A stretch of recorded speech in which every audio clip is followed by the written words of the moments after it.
श्री हनुमान जयंतीनिमित्त कोल्हापूर जिल्हा कारागृह शहर बिंदू चौक सब जेल येथे गुरुवारी दिनांक 2 एप्रिल 2026 रोजी भक्तिमय वातावरणात हनुमान जन्मोत्सव मोठ्या उत्साहात साजरा करण्यात आला।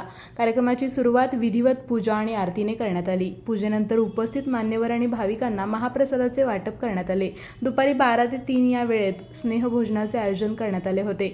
या कार्यक्रमाला महालक्ष्मी मंदिराचे मुख्य कोषागार अधिकारी Shrimati N Raje madam, Shrimati Solankar madam, Shrimati Demane madam तसेच राजवाडा पोलीस स्टेशनचे पोलीस निरीक्षक पाटोळे साहेब यांची प्रमुख उपस्थिती होती। याशिवाय तारा न्यूजच्या मॅनेजिंग डायरेक्टर कल्पिता कुंभार, अँकर प्रेरणा मोहिते, शहरातील स्वीकृत नगरसेवक आणि अन्य मान्यवर तसेच कारागृहातील अधिकारी आणि कर्मचारी वर्ग मोठ्या संख्येने उपस्थित होते। या कार्यक्रमाचे आयोजन आणि व्यवस्थापन कोल्हापूर जिल्हा कारागृह बिंदू चौक सब जेलचे अधीक्षक श्री चंद्रकांत कचरू जठार यांच्या मार्गदर्शनाखाली उत्तमरित्या पार पडले। विशेष म्हणजे सब जेल परिसरात पहिल्यांदाच अशा प्रकारे महाप्रसादाचे आयोजन करण्यात आले होते।